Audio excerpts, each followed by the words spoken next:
New year స్పెషల్గా నేను చేసిన బేసిక్ వెనిలా స్పాంజ్ కేక్ అండి. చాలా బాగా వచ్చిందనమాట. సో చాలా స్పంజిగా వచ్చింది. సింపుల్గా చేసుకోవచ్చు. మనకు ఓవెన్ లేకపోయినా కూడా చేసుకోవచ్చు. బీటర్ లేకపోయినా చేసుకోవచ్చు. చాలా సింపుల్ వేలో చేసుకోవచ్చు అండి. సో ఫస్ట్ అయితే ఒక మిక్సర్ జార్ తీసుకుని ఒక ఎగ్ వేసుకోవాలి. సో అందులోనే ఒక కప్పు ఆయిల్, ఒక కప్పు షుగరు, వెనిలా ఎసెన్స్ వేసుకోవాలి. ఇదంతా బాగా హై స్పీడ్లో బ్లెండ్ చేసుకోవాలండి. సో ఈ మిశ్రమాన్ని ఒక బౌల్లోకి తీసేసుకోవాలి. ఇప్పుడు మనం ఏ కప్పుతో అయితే షుగరు ఆయిల్ తీసుకున్నాము అదే కప్పుతోటి ఒక కప్పు మైదా పిండి కూడా తీసుకోవాలి. ఇదంతా కూడా ఉండలు లేకుండా బాగా విస్కర్తో బాగా కలిపేసుకోవాలండి.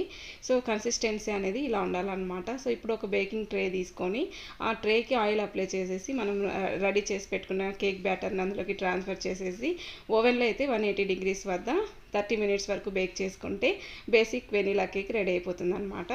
సో చూసారు కదా ఎంత ఫ్లఫీగా వచ్చిందో, చాలా బాగుంది. ఒకసారి ట్రై చేయండి.